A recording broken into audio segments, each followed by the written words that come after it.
아, 네, 안녕하세요. 이번 시간은 여러분들에게 12간지 중 마지막이군요. 염소종절. 왜 염소종절 제일 마지막으로 했냐고요? 영향력이 작기 때문입니다. 그만큼 거의 제로에 가까울 정도로 보셔도 될 정도로. 옛날 변종족도 적다 했는데 거의 비슷합니다. 거의 제로에 가까울 정도로 영향력이 아주 낮습니다. 그럼 12종족밖에 없나요? 우리 지구에 온 게? 아니요. 수많은 종족들이 왔습니다. 우리가 알고 있는 대부분의 영웅 역사의 길이길이 역사의 이름을 남긴 영웅들은 대부분이 12종족 외에 다른 종족에서 파견 온 종족입니다. 12종족 안에 소속도 아닙니다. 대부분이. 여러분들이 유명하다 싶은 사람들은 12종족 소속이 대부분이 아니라 그 은하계에 있는 그 은하계의 하계나 그 상계에서 굉장히 이름을 우주에 날린 사람들이 여기 내려와서 그 사업을 합니다. 그러면 이름을 날리지 않으면 못하나요? 정확히 말하면 이게 옛말에 해본 사람이 그걸 잘하게 돼 있죠. 당연히 해보지 못한 사람을 그걸 갑자기 시키잖아요. 못해요. 그리고 이게 실력도 실력이지만 그 영적인 능력도 그걸 무시를 못하거든요. 그래서 예전에도 제가 영웅이나 역사적인 인물을 전색적인 관점으로 제가 설명할 때 같이 그 12간지의 그 천신계까지 같이 엮어서 제가 강의를 중간중간에 했는데 이제부터는 좀 약간 본격적으로 연결을 한번 시킬까 합니다. 어차피 염소 종족도 거의 제로에 가깝기 때문에 강의가 어떤 의미가 없을 수도 있고 무의미할 수도 있고 이게 그렇게 크게 도움이 안 될 것 같지만 하지만 엄연히 지구에는 12종족이 있기 때문에 최소한 그 정도는 기초적인 거는 여러분들이 알아야 하기 때문에 제가 이렇게 상담형 강의를 하게 됩니다.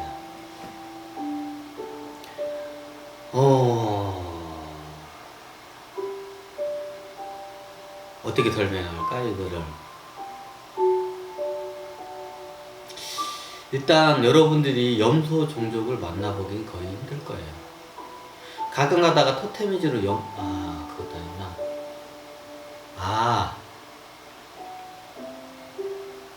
염소 종족이 진짜 뭐 염소같이 생긴 게 아니라 이거 12간지를 만든 강태공 이 양반이 이 종족들하고 이게 대화를 해보니까 마치 이게 동물 근기로 따지니까 염소하고 비슷한 거예요. 그러면 우리가 12발자리 중에 염소별자리가 아마 양자리인가? 양자리인가? 보통 왜 원래 12간지는 양인데 제가 왜 염소라고 하냐면 양과 염소가 그냥 같은 걸로 보시면 돼요. 우리나라 저기 양이라는 한자를 보시면 이렇게 해서 양의 모양을 형상을 하고 있어요. 근데 그게 정확히 따지자면 우리가 양 하면 초원의 양을 생각하는데 그 형상을 보면 이게 산양의 형상이에요. 산에 사는 양이 누구냐? 염소. 그래서 초원에 사는 양과 우리가 양 하면 저기 초원에 사는 저기 양털 깎을 때 그 양으로 하는데 우리 또 동양 쪽에서 양을 봤을 때는 산에 사는 양, 염소로 보시면 돼요.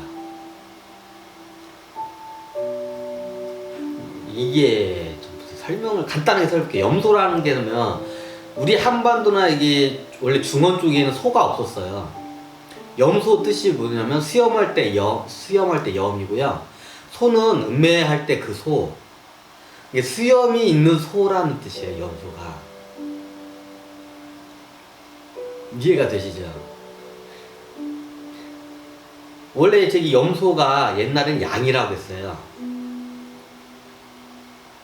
그리고 소가 우리 한반도나 여기에서는 소가 들어온 지가 농업 사이로, 동경 사이로 들어오면서 원래 소가 이게 남쪽 지역의 아열대 지역이나 이게 동남아나 이게 중국 남쪽 지역에 서식하는 동물이에요, 소가.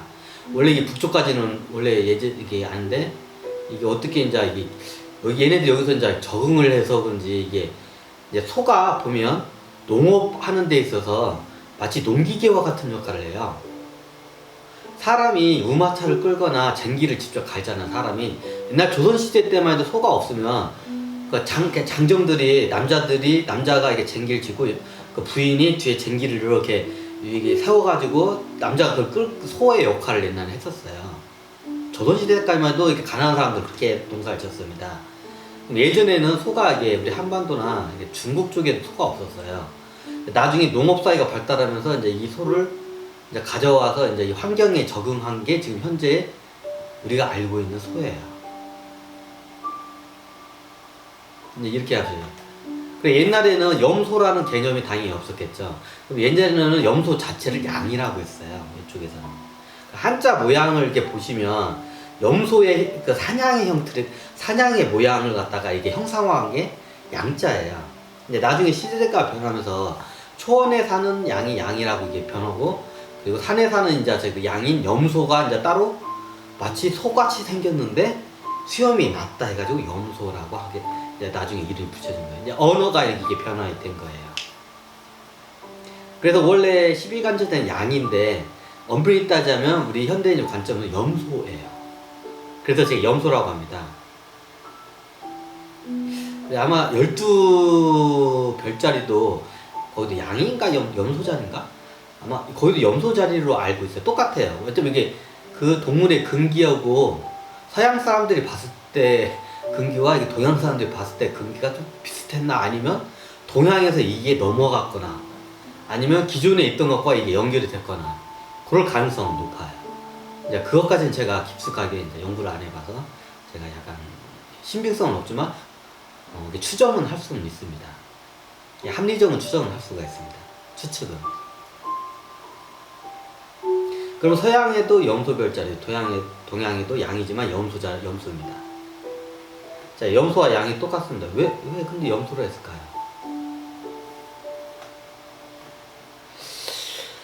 이 종족을 설명하기 전에 마치 이 종족을 따자면 옛날 닭종족이 여전사 거의 90%가 여자고 10%가 남자인 여전사 종족이라 했잖아요. 비슷해요. 여기는 거꾸로 남자 전사의 기질과 쥐족의 용병적인 좀 그 기질 중간적인 걸로 보시면 돼요.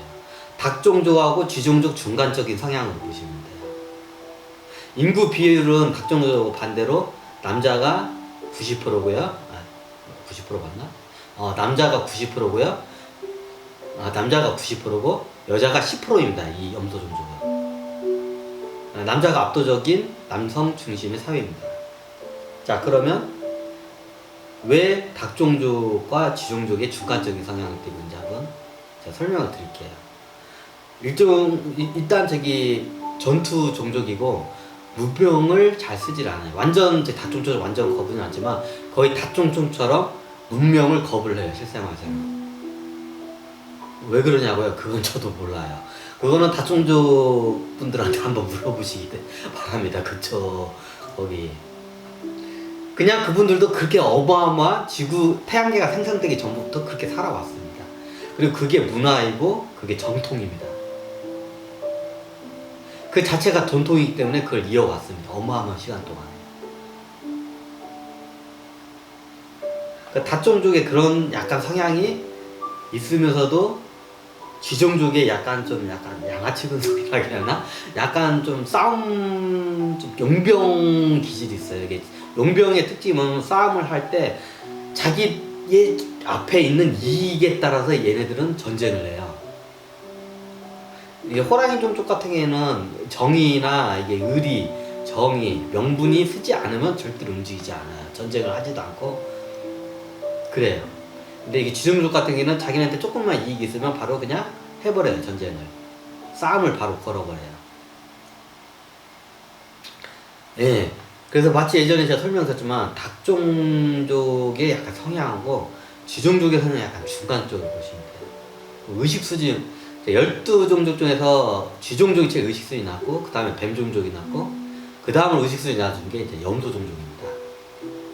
그럼 은하계 중심에서는 어디쯤인지 대략 추측이 가능하겠죠. 예, 끝에서 이제 세 번째. 보통 이게 용병 기질이 있는 종족들의 특징이 의식 수준이 낮아요. 얘네들은 뭔가 자기에게 돈이 됐든 이익이 되면 돼야 움직여요. 실질적으로 지구에 태어나잖아요. 그러니까 돈이 되면 어떤 일이든지 그냥 해버려요. 예를 들면 이런 말 하기는 좀 그런데 교도소에 이렇게 감옥에 있는 분들의 대부분이 쥐종족입니다. 자기들한테 뭐 조금만 이익이 되면 폭력이나 아니면 도둑질이나 아니면 뭐 싸움이나 뭐 이런 걸 갖다가 그냥 거침없이 해버려요. 그냥 조금만 이익이 돼도. 그러다 보니까 감옥에 많이 가 있겠죠. 그럼 뭐 뱀종족은 이렇게 술술 많이 가 사기꾼으로 뭐 그렇진 않아요. 사기꾼도 대부분 쥐종족 애들이에요. 왜냐면 예전에 말했지만 뱀종족 같은 경우는 워낙 개체수가 적고 영향력도 없기 때문에 이게 발복을 못 얻기 때문에 거의 지구에서는 이게 거의 제로에 가까울 정도 무시할 정도로 영향력이 없기 때문에 그게 좀 없어요. 사례가 별로. 제가 이게 설명할 수 있는 사례가 별로 없어요. 뱀종족. 그리고 염소종족, 뱀종족보다 숫자가 더 없잖아요. 염소종족도 이 종족에 대해서 설명할 만한 역사적이거나 뭐 이렇게 사건이나 아니면 유명 인사에서 사례가 없어요. 염소종족도 여러분들이 아는 이런 방송인이나 정치인, 유명한 사람들 중에 없어요. 제가 아는 사람 중에는. 역사적인 사람도 없어요. 그 정도로 거의 이제 영향력이 제로예요. 그럼 쥐종족도 이게 쥐종족은 의외로 많아요. 영향력이 많기 때문에. 왜냐면 쥐종족도 의식 수준이 거기 평균 의식 수준이 낮기 때문에 제일 지금 꼴찌이지. 그 개 중에 아주 극소수의 의식 수준이 높은 사람들이 있어요. 그 사람들이 실질적으로 쥐종족의 거의 정식적인 지도자이면 지도자로서 이제 삶을 살게 겁니다. 이해가 되시나요? 그럼 그런 사람들이 여기 하게 내려오면 좀 영웅적인 일을 해요. 이런 역사의 획을 긋는 일을 많이 해요. 제가 아는 사람 같으면 권룡제도 있고, 그리고 옛날 태종, 조선의 태종도 있고, 엄연히 영웅은 영웅이니까요. 그리고 여러 가지 사례가 있는데 이제 갑자기 좀 생각이 안 나는데 이런 경우가 좀 있습니다. 하지만 염소종족 같은 사례를 들 만한 없어요. 그만큼 이게 숫자도 없고 당연히 천신계 의회 국회의원이 의회 자석수도 확보가 거의 제로에 가깝죠. 우리나라도 당은 있는데 국회의원이 한 명도 없는 당도 있더라고요. 마치 그와 같아요. 저 비유를 하자면 염소종족이나 뱀종족 특징이. 염소종족도 있고 뱀종족도 있고 우리나라에 보면 당은 있는데 국회의원 숫자가 한 명도 없는 당들이 있어요. 마치 그런 당과 같아요.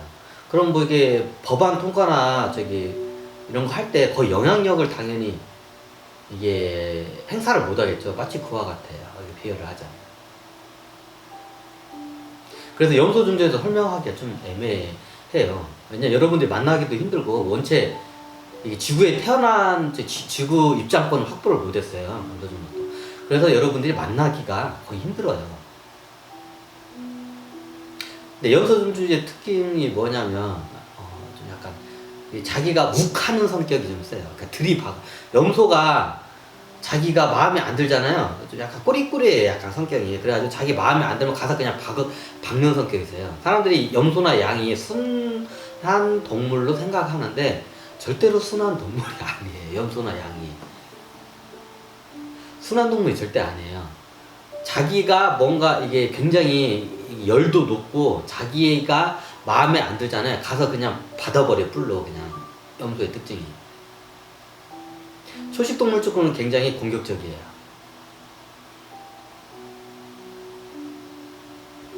그래서 염소나 양이 순한 양으로 다 사람들이 인식하는데 양이 순하지가 않아요. 생각보다. 염소는 더 그렇고요. 그래서 여기서는 염소로 이제 비유를 정확히 해야 하니까 염소로 그냥 가겠습니다. 염소 같은 경우에는 성향이 가만히 있다가 자기 마음에 안 들지 않으면 가서 박아버려요. 옛날에는 우리나라 같은 경우에는 염소가 집에서 우리 한반도 쪽에서는 개가 들어온 지가 멍멍하는 개가 들어온 지가 얼마 안 돼요. 왜냐면 이 개가 거의 육식동물이기 때문에, 잡식이지만 현재 육식동물적 성향을 갖고 있기 때문에 키우는데 비용이 엄청나게 드는 동물이에요. 지금은 이게 경제가 발달해서 개 사료에 다 고기가 들어가요. 개 사료에 기초적으로. 뭐 얘네들은 이게 좀 약간 잡식에 이게 적응한 것도 있지만 기본적으로 육식은 어느 정도 해야 돼요. 얘네들은 기본 육식 동물이기 때문에. 그러면 한반도에서 얘는 이런 육식을 계속 시키려면 비용이 어마어마하게 들어요. 그래서 이게 지금 현재 문명이 발달하기 때문에 개를 애완동물 키울 수가 있지, 예전에는 개를 키울 수가 없었어요. 그럼 예전에는 집에서 개가 같은 역할을 뭐가 했냐면 닭이나 어떤 집은 거위, 그리고 거위, 그리고 그 염소,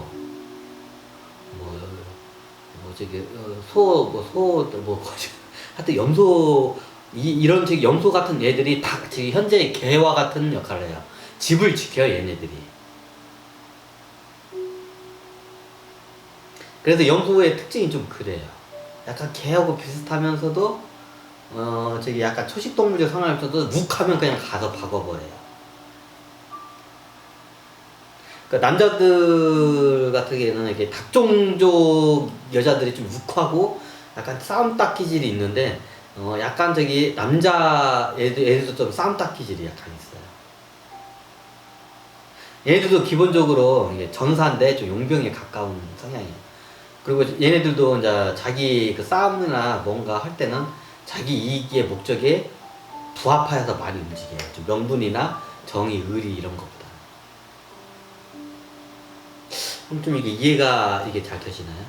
요거 염소종족 같은 경우는 원체 많이 안 태어나서 여러분들이 거의 무시를 할 정도로 될 정도로 하기 때문에 제가 마지막으로 강의를 하는데, 여러분들이 그래도 12종족이 엄연히 지구에 관장을 하니까 우월수는 뭐 거의 없지만 그냥 여러분들이 참고적으로 염소종족이 이렇다는 성향을 한번 알아둘 필요가 있어서 이렇게 상담형 강의를 하게 됐습니다. 강의 상담을 하게 됐습니다. 자, 오늘 어떠셨나요? 이제 이거로 해서 12종족 12간지를 한번 다 설명을 따로따로 했습니다. 이제부터는 12종족에 대해서 성향을 제가 따로따로 다 설명을 했고요. 이제 이거를 여러분들이 기초로 해서 중간중간에 제가 이 12간지 이제 신명리학이라고 좀 제가 설명을 드리겠습니다. 그냥 이 신명리학의 걸 갖다가 적용을 해서 여러분들에게 예시를 통해서 한번 설명을 앞으로 해 나가겠습니다.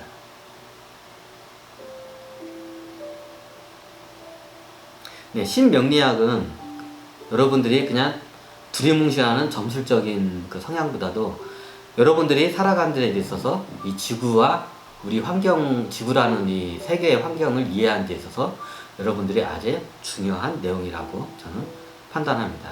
그래서 앞으로 강의를 하는 데 있어서는 약간 그 바라보는 관점, 시선이 좀 틀려질 겁니다. 제가 원래 이 강의를 다 꺼내 놓고 여러분들이 이해가 됐을 때 싶을 때 이제 중간에 이제 소스를 넣으면서 이제 강의를 하려고 했습니다. 이제 때가 됐다고 판단했기 때문에 이제부터 그렇게 할까 합니다. 그리고 앞으로는 강의를 이렇게 이제 상담의 형으로 해서 이렇게 강의를 할 겁니다. 제가 여행을 통하면서 많이 하기도 했는데 이제 그런 형 강의보다는 앞으로는 상담형 강의로 이렇게 하겠습니다. 그리고 저도 이제 앞으로 여러분들에게 저도 이제 10년째 백수생활을 좀 정리를 하면서 여러분들에게 이제 홍보를 좀 해야 할 것 같습니다. 여러분들이 저에게 직접 와서 상담을 하게 되시면 여러분들은 이거에 대해서 상담을 제가 정성껏 해드리겠습니다. 그 상담 내용과 기본적으로 예약제로 움직이고요. 상담에 대한 자세한 내용은 여러분들이 연락을 하면 그때 설명을 해드리겠습니다. 왜냐고요?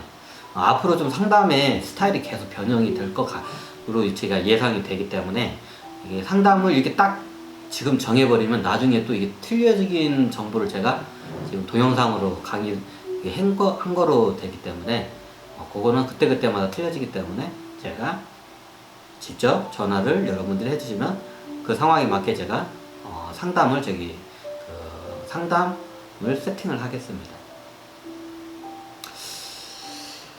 자, 어떠셨나요?